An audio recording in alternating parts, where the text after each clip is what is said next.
RFM matin sunu gan Sadio Mané salaamaaleykum. waaleykum salaam. naka moom.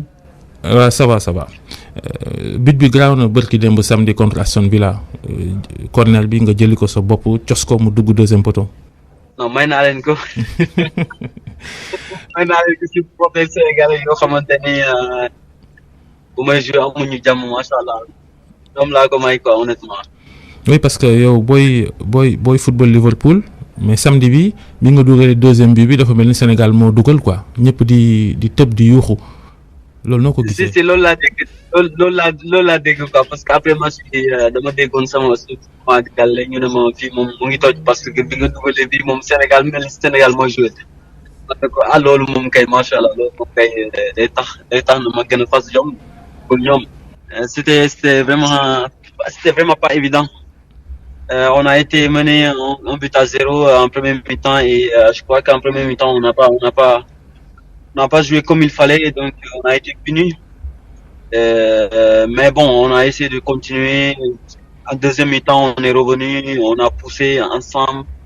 et finalement on s'est créé pas mal d'occasions et on a marqué 2 buts. Même si c'était pas notre meilleure performance, mais au moins je crois qu'on méritait les 3 points. Ce début de saison Liverpool noo ko gisee déjà ci première ligue du championnat Angleterre ça va baax na. mën naa ne baax na mais daal en tout cas comme ni ma ko yàgg waxee man daal ñun équipe lañu quoi ñu ngi góorgóorlu xam nga def lu ñu waral et puis def lu ñu pour jàpp pour xam nga mën a yëgal suñu équipe si kaw ak championnat ba nga xamante ne yombal daal dafa am jour et puis championnat dafa xaat waaye ñu ngi jéem daal lu ñu mën pour gën a nekk si kaw. mais City mi ngi seen kaw de mi ngi seen ginnaaw ñoom ngeen dajal sax prochaine journée. waaw gisoo City mu ñuy fàtte ins bi ñu ngi. City moo ñu teg pression ba nga xamante ne kenn mënul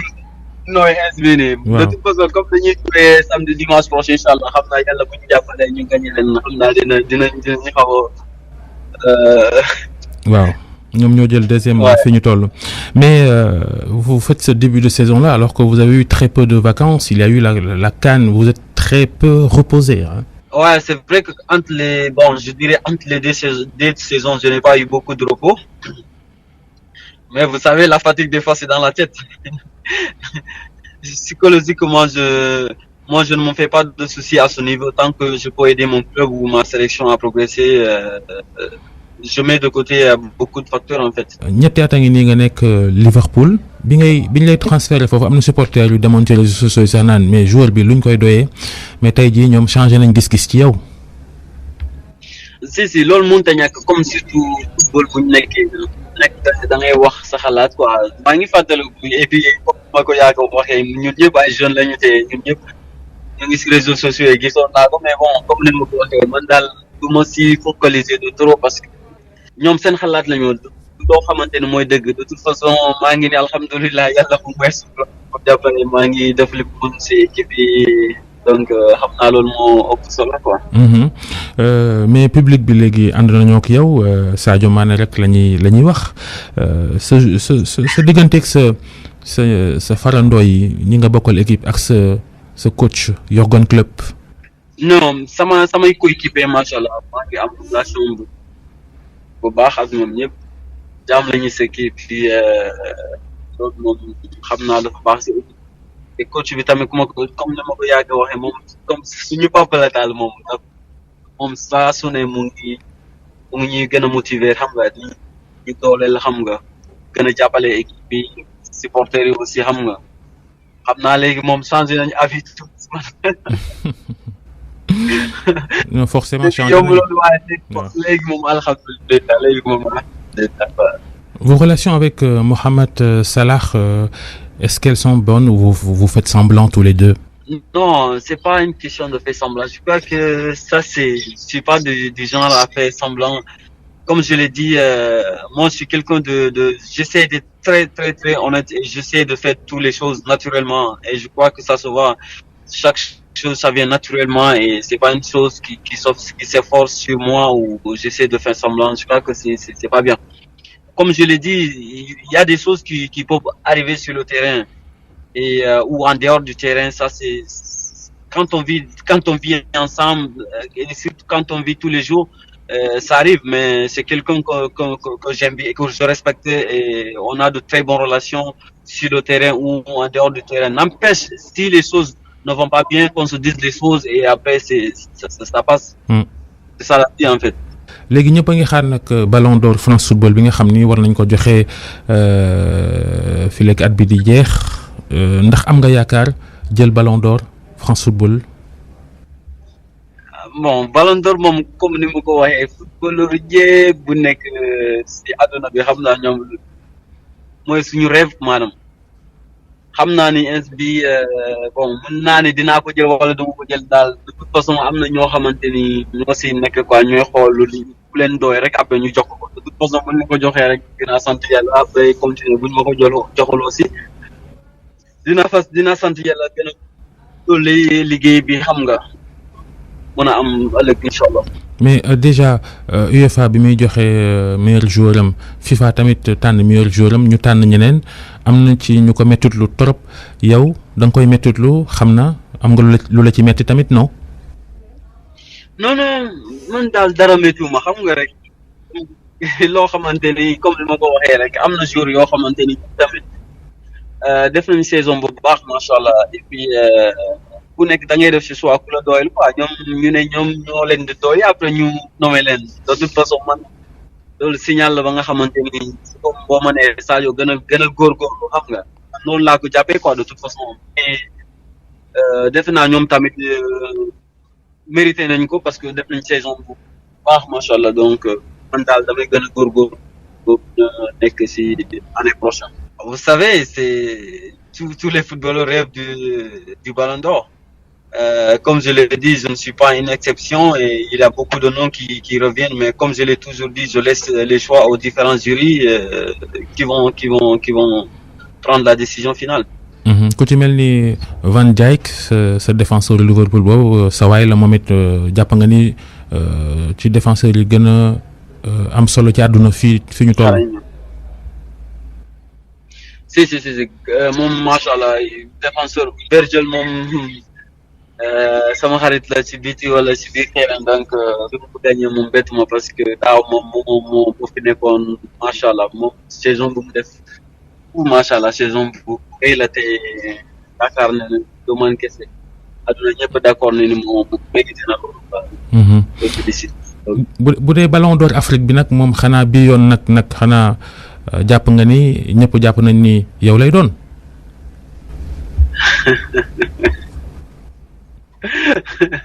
en tout cas comme ni ma ko waxee amoon naa ñetti yoon am chance rek ci podium bi comme ni ma ko waxee damay gën a góorgóorlu rek xam nga pour nekkaat aussi ren ba jël ko de toute façon xam nga dina teel a tuuti naan dinaa ko jël wala boo ko jëlee waaye lu wóor moom dinaa joxe lépp na jël inchallah. Alors Sadio Mané, la Coupe du monde des clubs qui va être jouée entre juin et juillet, ça veut dire que pour un joueur qui joue la CAN, ça va être compliqué. Imaginez-vous avec Liverpool, vous jouez une Coupe du monde des clubs en été, juin-juillet, et que la CAN se déroule à cette même période-là.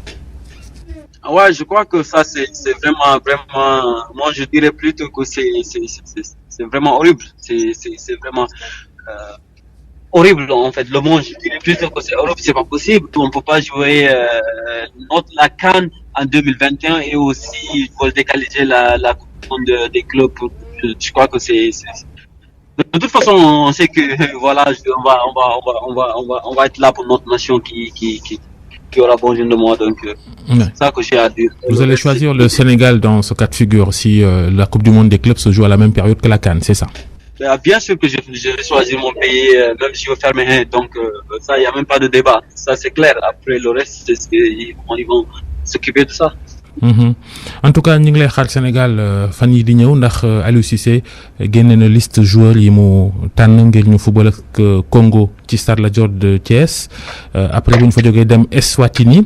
muy ñaari journée yu njëkk ci éliminatoire CAN 2021 liste boobu nag gis nañ ci ñetti boy yu bees ku ci mel ni Mohamed Nabi Sarr di doomu Boubacar Sarr Locotte tey football ca Charlton ca Angleterre ci championship deuxième division Angleterre gis nañ ci itam Moussa Ndiaye moom mi nga xam ni ci benn centre de formation lay football fii Sénégal bokk ci équipe U20 yu Sénégal moom moo nekk meilleur joueur CAN U20 bi amoon ca Niger noo gisee choix Aliou Cissé yooyu. comme ni ma ko waxee moom Aliou Cissé moom xam naa fi si gëm la nekk ba léegi de toute façon day xool ni ko doy la après mu sélectionné la comme ni ma ko yàgg wax équipe nationale moom ñëpp ko bokk quoi te loolu aussi je pense que loolu dafa am solo quoi jour locaux yi xam nga te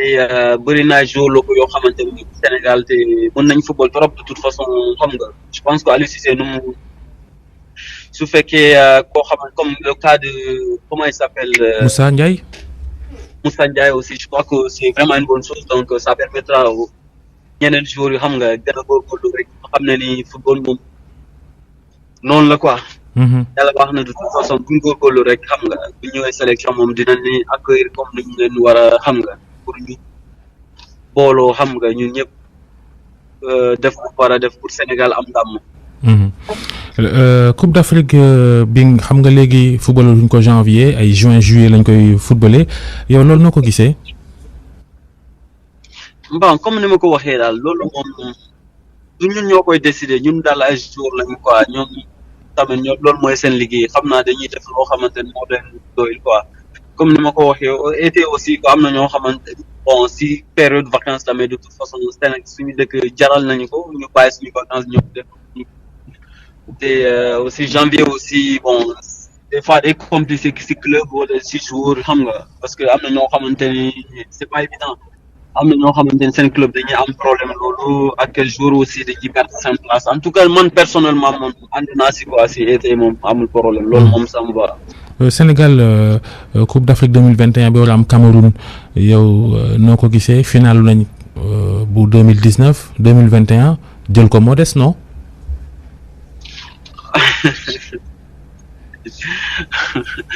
en tout cas daal ñun loolu moo ñu dese vraiment loolu mooy suñu rêve te loolu la ñuy rêvé Sénégalais yëpp loolu la ñuy ñaan te ñun tamit loolu moo nekk suñu bopp incha allah dañuy def lépp lu ñu waral xam nga pour mën a jël Coupe d'Afrique bon loolu avant loolu je pense que am nañu ay éliminatoires bu ñu war a njëkk a def dinañ essayer xam nga. jéem a qualifié ba pare. qualifié xam nga. incha allah jéem a def lépp Sénégalais gën a fier si ñun quoi. Je pense que ça va être un peu tôt de parler de gagner la Coupe même si on sait que maintenant il y a plus de calcul, c'est le rêve le plus absolu de tous les Sénégalais et on y travaille et une fois à la CAN on va aller pour gagner bien sûr. Mais avant d'abord je crois qu'on a des qualifications à faire. C'est le premier match qui va se jouer à Dakar. On va essayer de tout faire pour avoir un résultat positif et se qualifier d'abord et ce qui va se passer à la CAN on verra. Mais jour bu toll ni yow di football ci ay stade yu mag ci ay gazon yu baax lu ci mel ni Anfield di stade Liverpool jóge foofu dem stade Lat Dior de Thiès ak ni anam yi grawee foofu loolu moom doy na waar. Non comme ni ma ko waxee moom daal des fois da si baax quoi xam nga du Dakar kese Thiès aussi xam nga ville bu baax la te ñoom tamit xam nga peut-être am na ñu bëri ñoo xamante ne amuñu chance ci jour sénégalais xam nga biir Dakar mais bu ñëwee Thiès xam nga ñoom tamit ñu profiter seetaan match et puis xam nga comme ni ma ko waxee rek pelouse moom loolu la ñuy am ñun Sénégal loolu la ñuy am donc amuñu choix il faut ñu def foofu rek xam nga jouer fa. Mais kon li ma mën a wax mooy maa ngi lancé appel aussi autorité pour ñu gën a jàppale si football Sénégal surtout tey ci Sénégal tour bi je crois que au moins mérité nañ benn stade ba nga xamante ni mën nañu pratiquer football. kilifa yi nee nañ dinañ tabax stade bu bees ci Diamniadio ñu ngi xaar li ñuy jeexalee mooy yaa ngi wax sànq ni waa Thiès nañu am occasion gis Sadio Mané Idrissa Gueye gis Kalidou Koulibaly boobu la ñuy waxtaanee ci week-end bi match championnat Italie ak équipe am Naples daa am ñu ko doon yuuxu foofu ci benn stade yuuxu raciste di loo xam ni moom vraiment dañ ko cee yàpp sax quoi mi ngi bëgg a bëri. si gis naa ko aussi et puis envoyé naa ko message quoi. De toute façon lii yëpp comme ni ma ko waxee daal racisme moom amul place ci football. Je crois que ñi koy def c'est des gens yoo xamante ni c'est des gens yoo xamante mal intentionnés yoo xamante ni je crois que xamuñu lan mooy xaw ma nuñ koy waxee sax si olof sama olof bi sama koy dakal nuñ koy waxee si olof mais de toute façon doy na waar je crois que loolu amul place de football te c'est vraiment déplorable je pense que lii moom ak 21e siècle moom war na arrêter quoi war nañ jël matuwaay yëpp arrêter quoi. merci Sadio Mané ci waxtaan wi. merci Jambar merci. ñu ngi lay gërëm yendoog jàmm foofu ca Liverpool di la xaar Thiès fan yi boori dimanche jàpp altine yow normalement lundi ngay ñëw ah. normalement incha allah. Merci Sadio Mané d'avoir accepté cet entretien.